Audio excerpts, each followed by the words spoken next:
Doctor Baba Saheb Ambedkar open university. स्वाध्यायः परमं तपः।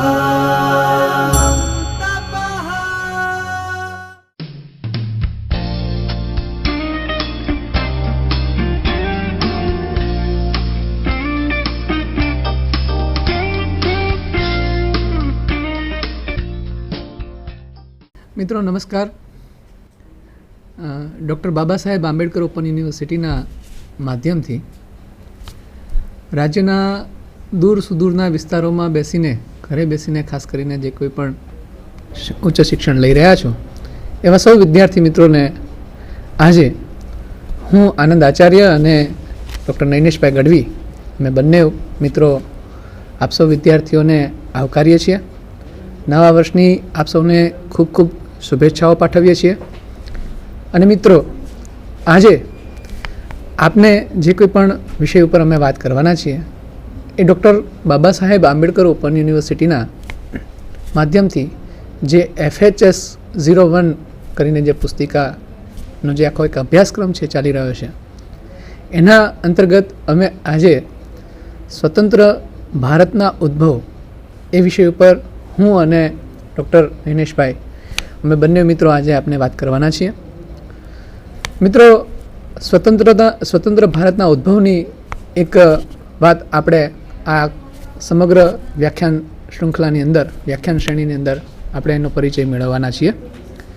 તો અહીંયા આગળ જે કંઈ પણ વાત કરવી છે, જે કંઈ પણ મુદ્દાઓ સાથે વાત કરવી છે કે આખું જે પુસ્તક છે આપનું હવે જે કંઈ પણ સ્લાઇડ છે સ્લાઇડના અંદર પણ આપ જુદા જુદા આ મુદ્દાઓની સાથે આપ જોઈ શકશો કે જે આખું પુસ્તક છે એ પુસ્તક સમગ્ર 4 પ્રકરણની અંદર છે એ વહેંચાયેલું છે।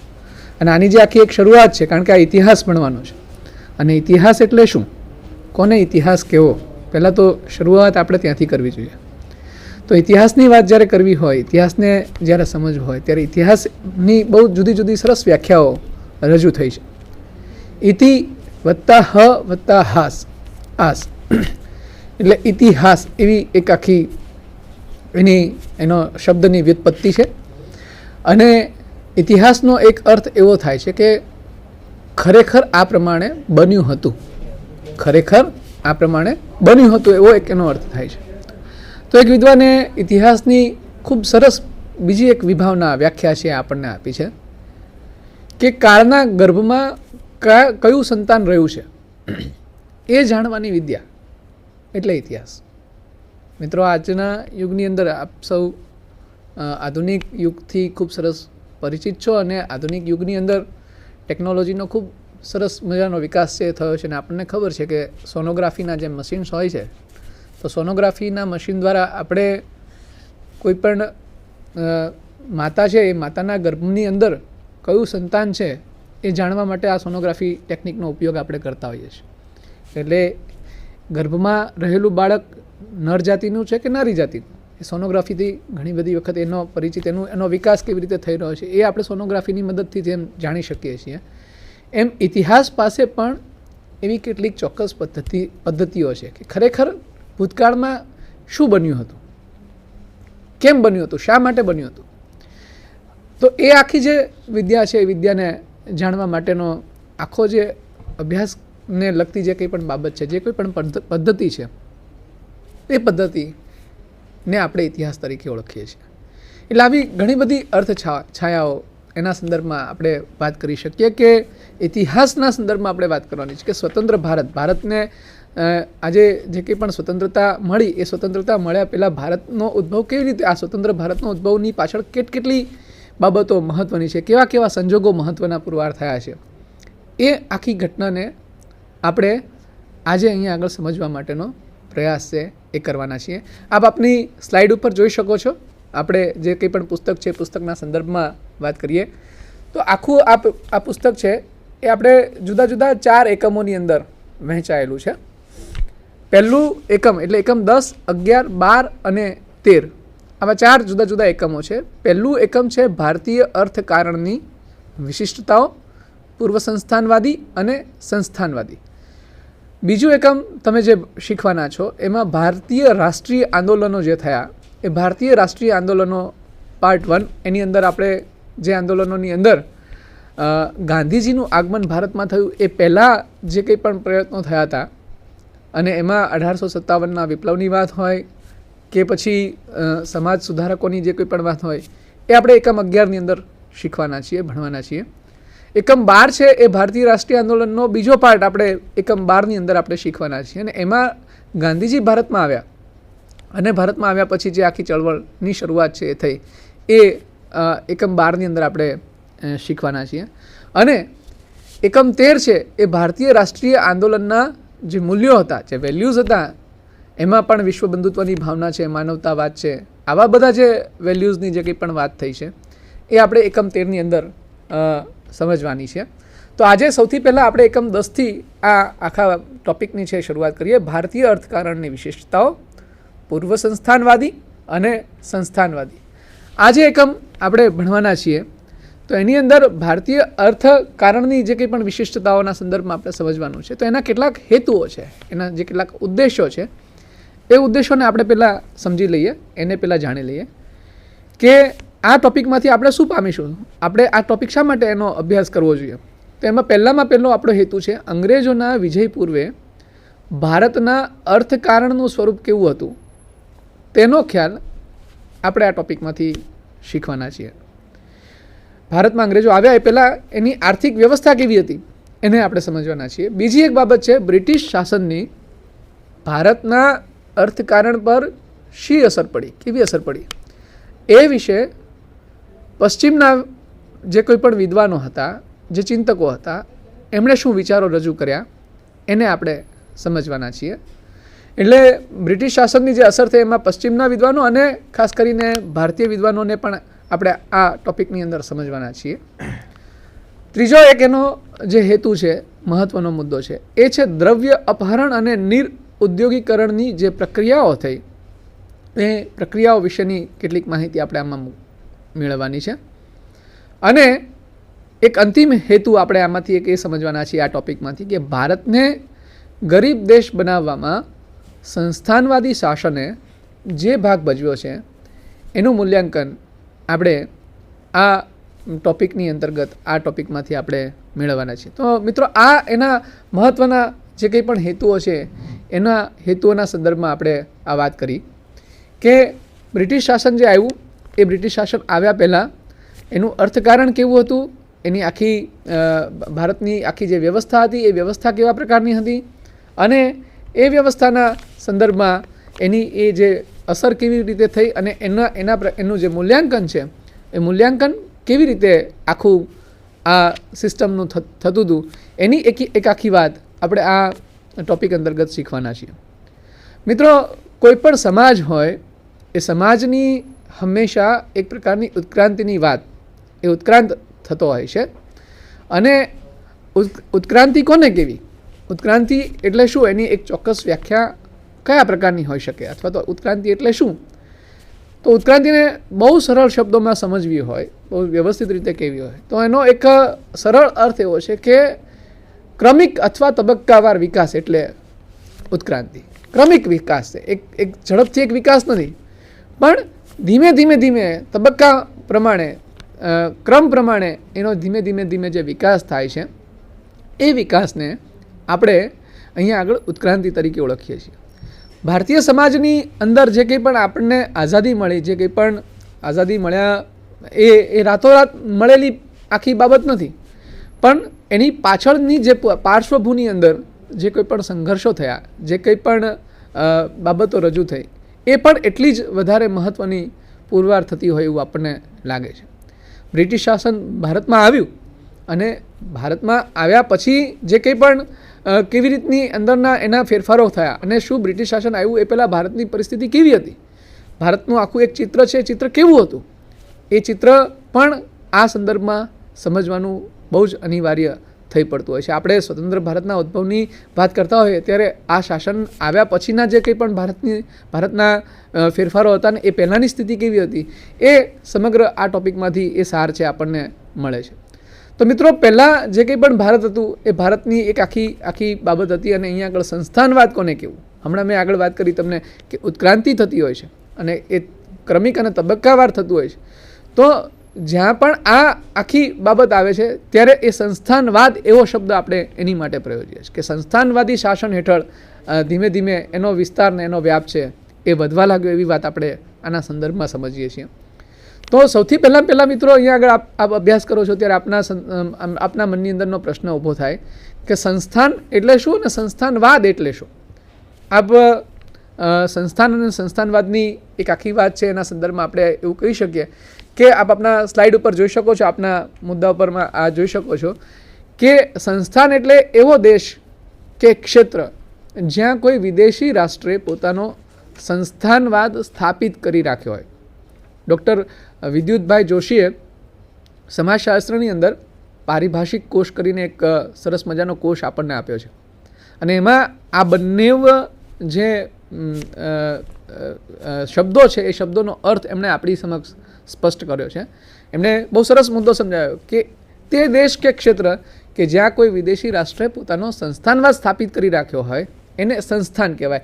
ઉદાહરણ તરીકે સ્વાતંત્ર્ય પહેલાં ભારત છે ને એ ભારત એક બ્રિટિશ સંસ્થાન હતું, એ ભારત બ્રિટિશ સંસ્થાન તરીકે આપણે એને ઓળખીએ છીએ. એવી રીતે સંસ્થાનવાદ, કોને સંસ્થાનવાદ કહી શકાય, આપ સંસ્થાનવાદની વ્યાખ્યાના સંદર્ભમાં કહી શકાય તો એમણે બહુ સરસ વિભાવના રજૂ કરી કે એવી વ્યવસ્થા જેમાં કોઈ વિકસિત રાષ્ટ્ર કોઈ પછાત દેશના ક્ષેત્ર પર અધિકાર પ્રાપ્ત કરી લે છે, ત્યાંના લોકોને પરાધીન બનાવી દે છે અને ત્યાંના ભૌતિક તથા માનવીય સાધનોનો ઉપયોગ પોતાના મૂળ દેશની ઉન્નતિ માટે કરે છે. સંસ્થાનવાદના સમર્થકો એવી દલીલ કરે છે કે આ અસભ્ય લોકોને સભ્ય બનાવવા માટેનું કાર્ય કરે છે.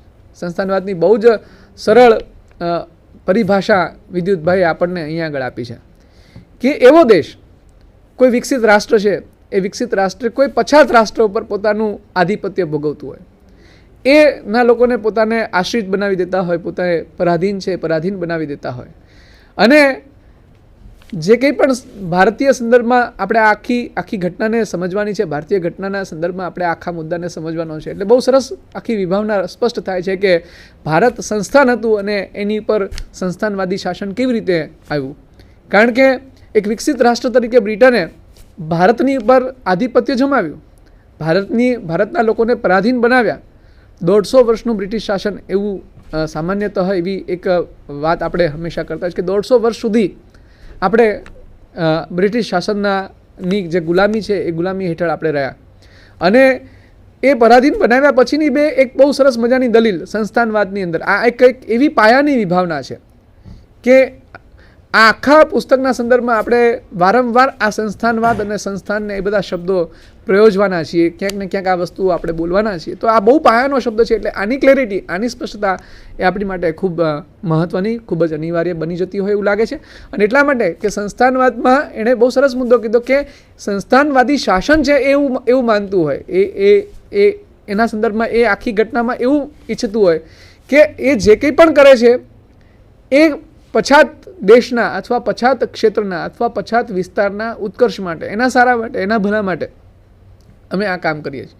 એટલે બ્રિટિશ શાસકો આવ્યા અને બ્રિટિશ શાસકોએ જે શાસનની આખી પદ્ધતિ જે કંઈ પણ આપણે સમગ્ર આ વ્યાખ્યાનની અંદર એ જ વસ્તુ સમજવાના છીએ કે એમણે ભારતીય સમાજને કેવો પોતાને તાબા હેઠળ લીધો, કેવો આપણે ગુલામીની અવસ્થામાં રહ્યા અને એના પછી પણ એની અંદરના જે કંઈ પણ પરાધીન બનાવ્યા પછી પણ હંમેશા જે કંઈ પણ બ્રિટિશ શાસકોનું માનવું એવું રહ્યું કે અમે સૌથી વધારેમાં વધારે ભારતીય સમાજનું કલ્યાણ કરવા માટેનો પ્રયત્ન કર્યો છે. આપણે જ્યારે પાશ્ચાત્ય દૃષ્ટિબિંદુની વાત કરીશું આ ટોપિકના સંદર્ભમાં ત્યારે પણ આ મુદ્દાને ફરીથી આપણે જોવાના છીએ. તો આ એક સૌથી પાયાની એક ભૂમિકા, સૌથી મહત્ત્વનો મુદ્દો એ આની અંદર પુરવાર થતો હોય એવું આપણને લાગે છે. એટલે બેઝિક આ બે કન્સેપ્ટ એક વિભાવનાના સંદર્ભમાં, આ વિભાવનાને આપણે સમજીએ. વિભાવના એટલે શું? તો અનેકવિધ હકીકતો માટે વપરાતો એક શબ્દ એટલે વિભાવના. એક આવી એક કન્સેપ્ટને આપણે ધ્યાનમાં રાખી અને હવેના જે મુદ્દાઓ આપણે આ ટોપિકના સંદર્ભમાં સમજવાના છીએ તો એની અંદર સૌથી પહેલી બાબત આપણે એ જોઈએ કે ભારતમાં બ્રિટિશ શાસન આવ્યું એ પહેલાંનું ભારત કેવું હતું, એ પહેલાંની ભારતની કેવી પરિસ્થિતિ હતી એ મુદ્દાને આપણે સમજવાના છીએ મિત્રો. અને એના સંદર્ભમાં આપણે કેટલીક બાબતો જોઈએ કે પૂર્વ સંસ્થાનવાદી અર્થકારણની લાક્ષણિકતાઓ. પૂર્વ સંસ્થાનવાદી એવો શબ્દ અહીંયા આપણે પ્રયોજ્યો છે. એટલે સંસ્થાનવાદી શાસન આવ્યું, બ્રિટિશરો ભારતમાં આવ્યા એ પહેલાંનું ભારતનું અર્થકારણ કેવું હતું, ભારતની અર્થકારણની શું વિશેષતાઓ હતી, એને આપણે અહીંયા સમજવાના છીએ. અને એમાં સૌથી પહેલાં આપણે કૃષિ ક્ષેત્રના સંદર્ભમાં વાત કરવાની છે કે કૃષિ ક્ષેત્રની કેવી પરિસ્થિતિ હતી. મિત્રો, કૃષિ ક્ષેત્રને અહીંયા આગળ આવરી લેવું પડે છે અને ભારતના આખા રાષ્ટ્રીય આંદોલનની જ્યારે પણ વાત કરશું ત્યારે આપણા સંદર્ભમાં ખેડૂતોની પણ એક ભૂમિકા અને એના જે ખેડૂતોના આંદોલનો થયા એ પણ આપણા આખા વિચારની અંદર, આખા જે કંઈ પણ આપણા વ્યાખ્યાનની અંદર એ વારંવાર આ વસ્તુઓ આવવાની છે. કારણ કે ભારત સૌથી વધારે ગામડાઓનો બનેલો દેશ અને ભારતની અર્થવ્યવસ્થાનું પાયાનું જો કોઈ પણ એકમ હોય તો એ ખેતી છે, એ કૃષિ છે.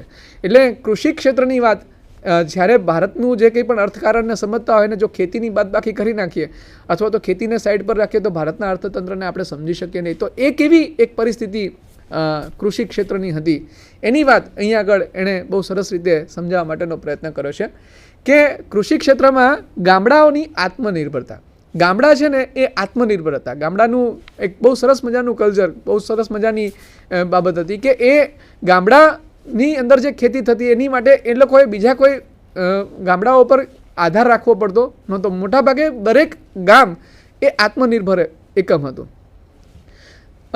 જે કંઈ પણ વાત થાય છે એમાં બીજો એક મહત્ત્વનો મુદ્દો થતો હતો કે મહેસૂલની જે ચૂકવણી થતી એ મહેસૂલની ચૂકવણી વસ્તુના રૂપમાં થતી, વસ્તુ વિનિમય પ્રથા હતી, આપલે પ્રથા હતી. વાહન વ્યવહાર અને સંદેશા વ્યવહારનું પ્રાથમિક સ્વરૂપ હતું અને બજારનો અભાવ હતો. આ એના પાયાના લક્ષણો કૃષિ ક્ષેત્રના હતા. એટલે ગામડું આત્મનિર્ભર હતું, એને બીજા ઉપર આધાર રાખવાની જરૂરિયાત નહોતી. મહેસૂલની જે ચૂકવણી થતી હતી એટલે ખેતી છે એ ખેતી સામુદાયિક હતી અને ખાસ કરીને જે કંઈ પણ જરૂરિયાત પૂરતું જે અનાજ છે અથવા તો જે જરૂરની વસ્તુઓ છે એની ખેતી ખાસ કરીને થતી હતી. એટલે બજાર નહોતું. આ કલ્પના પણ આપણને ઘણી વખત રોમાંચિત કરી દે એવી છે. બજાર જેવી કોઈ ચીજ જ નહીં, કોઈ વસ્તુ જ નહીં, પણ બજારનો અભાવ અને ખેતીમાં સંદર્ભમાં અહીંયા કોઈને ત્યાં કદાચ બાજરો પાક્યો ને ક્યાંક ઘઉં પાક્યા તો એની આપલે થતી હોય, એનું વિનિમય થતું હોય. જ્યાં વધારે પાક્યું હોય તો એકબીજાનું વિનિમય થતું હોય. પણ મહેસૂલની ચૂકવણી પણ આ સંદર્ભમાં હતી. એટલે ખેતીમાં પણ આપણે અને સંદેશા વ્યવહાર અને વાહન વ્યવહારના સાધનો બહુ કક્ષાના હતા.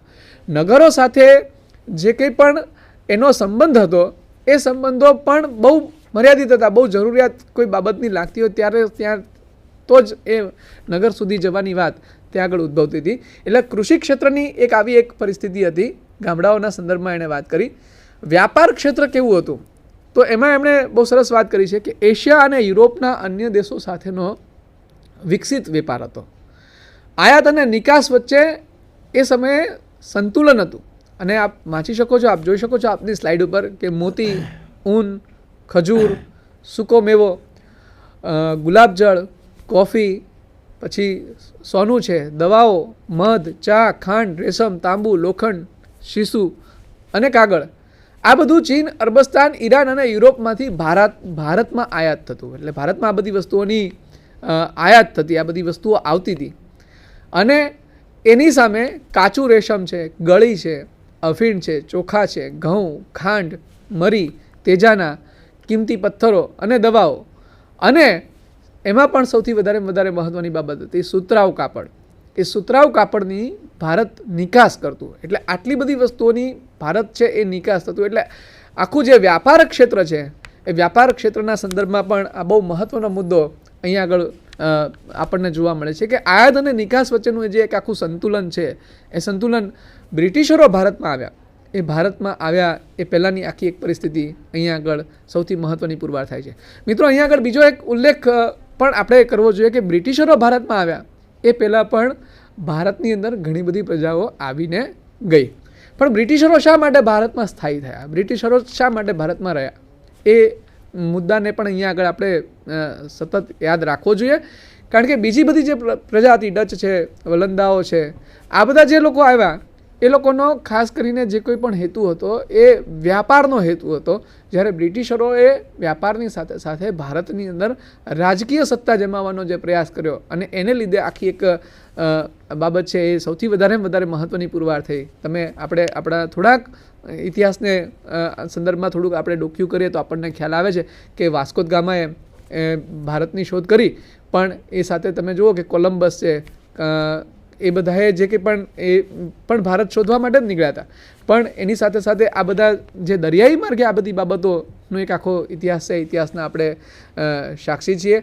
બાર્થોલોમ્યુ ડાયસની પણ આપણે ભૂલી ન શકીએ. કેપ ઓફ ગુડ હોપની આખી એક જે ભૂમિ એણે શોધી અને એને હવે અહીંથી ભારત શોધી શકાશે એવું એક આશ્વાસન પણ એને મળેલું. તો આ બધી બાબતો પણ પેરેલલ ચાલતી હતી. એટલે આ વ્યાપાર ક્ષેત્રના સંદર્ભમાં પણ જો ચીન છે, યુરોપ છે, અરબસ્તાન છે, આ બધી બાબતો છે, આ બધા દેશો છે, એની સાથે પણ ભારતનો ક્યાંક ને ક્યાંક સંબંધ હતો, ક્યાંક ને ક્યાંક નાતો હતો.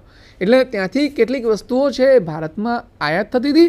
એની સામે સામે ભારત છે એ ભારતે ઘણી બધી બાબતોની નિકાસ છે એ નિકાસની પણ એક નિકાસ કરનારું એક રાષ્ટ્ર પણ હતું.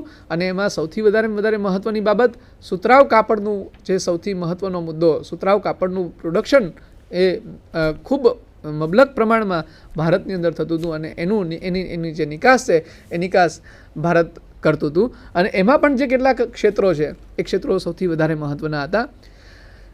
ત્રીજો જે મહત્ત્વનો મુદ્દો છે કૃષિ ક્ષેત્ર જોયું, વ્યાપાર ક્ષેત્ર જોયું, અને ત્રીજો મુદ્દો છે એ હસ્તકલા ઉદ્યોગ ભારતની અંદર સૌથી વધારેમાં વધારે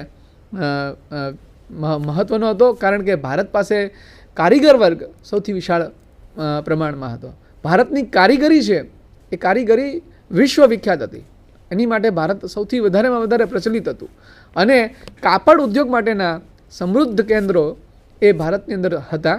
આપ વાંચી શકો છો. બંગાળની અંદર ઢાકા અને મુર્શિદાબાદ, બિહારની અંદર પટના છે, ગુજરાતમાં સુરત અને અમદાવાદ, ઉત્તર પ્રદેશમાં વૈનપુર, વારાણસી, લખનઉ અને આગ્રા, પંજાબમાં મુલતાન અને લાહોર, આંધ્રમાં મછલીપટ્ટનમ અને વિશાખાપટ્ટનમ, મૈસૂરમાં બેંગ્લોર, મદ્રાસમાં કોઈમ્બતુર અને મદુરાઈ. આ બધા ક્ષેત્રો મિત્રો, બંગાળથી લઈને આપણે મદ્રાસ સુધીની જે કંઈ પણ વાત કરી, તો આ બધા ક્ષેત્રોની અંદર કાપડ ઉદ્યોગ અને એમાં પણ સુતરાઉ કાપડની જે વાત કરી એનું જે કંઈ પણ ઉત્પાદન છે ઉત્પાદન સૌથી વધારેમાં વધારે મહત્ત્વનું હતું. કાશ્મીર છે તો એમાં ઊન અને એની બનાવટ માટે, અને મહારાષ્ટ્ર છે એ આંધ્ર અને બંગાળ એ જહાજ બાંધવાના ઉદ્યોગો માટે વિખ્યાત હતા. એટલે આ આખી જે બાબત છે એ સૌથી વધારે મહત્ત્વનો મુદ્દો અહીંયા આગળ આપણી માટે બને છે, આપણી માટે સૌથી અગત્યની બાબત છે એ બને છે. અને એવી રીતે જ્યારે આ આખી ઘટનાની આપણે વાત કરતા હોઈએ ત્યારે સંસ્થાનવાદી જે કંઈ પણ શાસન આવ્યું એ આવ્યા પહેલાં એક જે કન્સેપ્ટ છે, એક જે ખ્યાલ છે કે ભારતની અંદરની જે આખી એક અર્થવ્યવસ્થા છે એ અર્થવ્યવસ્થા નબળી હતી એવું નહોતું. ભારતની અર્થવ્યવસ્થા સમૃદ્ધ નહોતી એવું નહોતું.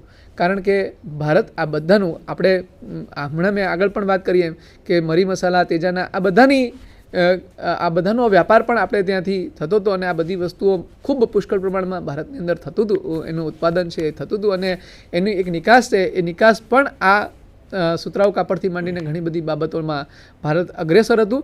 એટલે કૃષિ ક્ષેત્રમાં જોવા જાઓ તો ગામડું પાયાનું એકમ બનતું હતું અને ગામડું આત્મનિર્ભર હતું.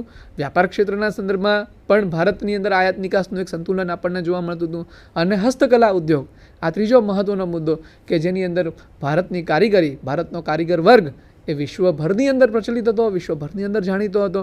અને એની અંદરની જે આખી વાત હમણાં આપણે જોઈ કે જુદા જુદા જે કેન્દ્રો હતા, બંગાળથી લઈને મદ્રાસ સુધીના જે કેન્દ્રો છે એની અંદર જે કંઈ પણ આ બધી બાબતો બંગાળ અને મહારાષ્ટ્ર અને આંધ્ર અને આ બધું તો જહાજ બાંધવાના ઉદ્યોગો માટે પણ મહત્ત્વનું પુરવાર થતું હતું. તો આ બધી બાબતો ભારત સંસ્થાનવાદી શાસન આવ્યું, બ્રિટિશરો આવ્યા એ પહેલાં પણ કેવું સમૃદ્ધ હતું એની એક આખી બાબત આપણને અહીંયા આગળ આ મુદ્દામાં આપણને સ્પષ્ટ થાય છે, આપણને સમજાય છે. હવે જે મુદ્દો સમજવાનો છે એ સંસ્થાનવાદી શાસનના પાસા, કે સંસ્થાનવાદી શાસન ભારતમાં આવ્યું તો કેવી રીતે થયું. તો આધુનિક બ્રિટિશ સમાજની પ્રગતિ તબક્કાવાર થઈ. બ્રિટિશ શાસનમાં વાણિજ્ય પ્રધાન મૂડીવાદમાંથી ઔદ્યોગિક મૂડીવાદ વિકસતો હોય એવું જોવા મળે છે. સ્પર્ધાત્મક ઔદ્યોગિક મૂડીવાદમાંથી ઇજારાશાહી ઔદ્યોગિક મૂડીવાદ ઉદ્ભવ્યો. અને બ્રિટન માટે ભારત કાચો માલ મેળવવાનું અને તૈયાર માલ વેચવાનું બજાર હતું. આ સંસ્થાનવાદી શાસનની આખી એક ભૂમિકા આપણને જોવા મળે છે કે બ્રિટિશ શાસનની જે કંઈ પણ પ્રગતિ છે એ તબક્કાવાર થતી આપણને જોવા મળે છે. સંસ્થાનવાદી શાસનની ઉત્ક્રાંતિ કેવી રીતે થઈ તો 1600ની સાલમાં બ્રિટિશ ઈસ્ટ ઇન્ડિયા કંપનીને વેપાર કરવા માટે કાયદેસર એક ખતપત્ર ત્યાંની જે રાણી છે એ રાણીએ કાયદેસરનો એક ખતપત્ર 1600માં આપણને બ્રિટિશ શાસનને મળ્યો. અને એ ઈસ્ટ ઇન્ડિયા કંપનીએ વેપાર કરવા માટેનો આ પરવાનો મેળવી અને એમણે આખી ભારતની અંદર એ વેપાર કરવા માટે લોકો સૌથી પહેલાં સુરતની અંદર આવ્યા અને વેપાર કરવા માટેની એક પૂર્વ ભૂમિકા ત્યાં આગળ રચાય. જો મિત્રો, હજી શરૂઆત થાય છે, એટલે વ્યાપારી એક માનસિકતા સાથે જ આ ઈસ્ટ ઇન્ડિયા કંપની અહીંયા આગળ આવી છે. 1757માં રોબર્ટ ક્લાઇવે, બીજી એક ઘટના, ઈસવીસન 1600 પછી 1757ની જે ઘટના, રોબર્ટ ક્લાઇવે બંગાળના નવાબને હરાવી અને પ્રદેશો જીતવાની શરૂઆત કરી. અને 1857માં જે એક સદી પછી વિપ્લવમાં ભારતીય રાજાઓની હાર થઈ અને 1858માં રાણી વિક્ટોરિયાએ સીધા શાસનની જવાબદારી સ્વીકારી, સીધા શાસનની જવાબદારી છે એ લીધી હોય એવું આપણને જોવા મળે છે. એટલે 1600 થી 1857 સુધીનો સમયગાળો જુઓ તો 1600 થી 1757 સુધીમાં જે કંઈ પણ વ્યાપારની આખી પ્રવૃત્તિ ચાલી, પણ 1757માં સિરાજ ઉદ્દૌલા અને જે કંઈ પણ આપણે પ્લાસીના યુદ્ધથી આપણે સૌ વાકેફ છીએ અને સારામાં સારી એક લડત સિરાજ ઉદ્દૌલાએ આપી અને પ્લાસીનું યુદ્ધ થયું. બક્સરનું યુદ્ધ પણ ખૂબ જાણીતું છે, 1764ની અંદર થયું. અને ત્યાર પછી આ જે યુદ્ધોની શરૂઆત થઈ એમાં ધીમે ધીમે પ્રદેશો જીતવાની વાત આવવા લાગી. વ્યાપારમાંથી એક ઈસ્ટ ઇન્ડિયા કંપની ધીમે ધીમે એમ લાગ્યું કે હવે શાસનના પાસા જે કેટલાક એમને નબળાઈઓ ભારતની સંદર્ભમાં દેખાય અને એમણે પગ પેસારો જમીન લેવા સુધી માટેનો જે આખો વિસ્તાર્યો હોય એવું આપણને જોવા મળે. એટલે 1857માં જ્યાં સુધી બળવો થયો ત્યાં સુધી, એટલે 1600 થી 1857 સુધી આપણે એવું કહી શકીએ કે ભારતમાં ઈસ્ટ ઇન્ડિયા કંપનીનું જે કંઈ પણ શાસન છે અથવા તો ઈસ્ટ ઇન્ડિયા કંપનીના મારફતથી બ્રિટન અથવા ઇંગ્લેન્ડ છે એ ભારતની અંદર પોતાનો પગદંડો જમાવતો એવું લાગે છે. અને 1858માં રાણી પોતાના હસ્તક આ આખી શાસનની જવાબદારી પોતે લઈ લે છે. એટલે 1858થી ફરીથી આખું એક બ્રિટિશ શાસન અહીંયા આગળ એનું એક આખું સ્વરૂપ છે એ ઈસ્ટ ઇન્ડિયા કંપનીના હાથમાંથી બ્રિટનની રાણીના હાથમાં આવતું આપણને દેખાય છે. એટલે આવી રીતે જે કંઈ પણ યુદ્ધોની શરૂઆત થઈ 1857ના બળવાની વાત ને વિપ્લવની વાત આપણે આગળના ચેપ્ટરની અંદર કરવાના છીએ, પણ એ આખી ઘટના આ ઉત્ક્રાંતિ થતી આપણને જોવા મળે છે. ક્રમશઃ જે એક પછી એક બાબત ઉમેરાતી જતી આપણને આ આખા શાસનના સંદર્ભમાં જોવા મળે છે. અને એવી રીતે ભારતની અંદર બ્રિટિશ શાસન છે એ વધારે મજબૂત થતું આપણને જોવા મળે છે. મિત્રો, અહીંયા આગળ હવે આપણે બે પ્રકાર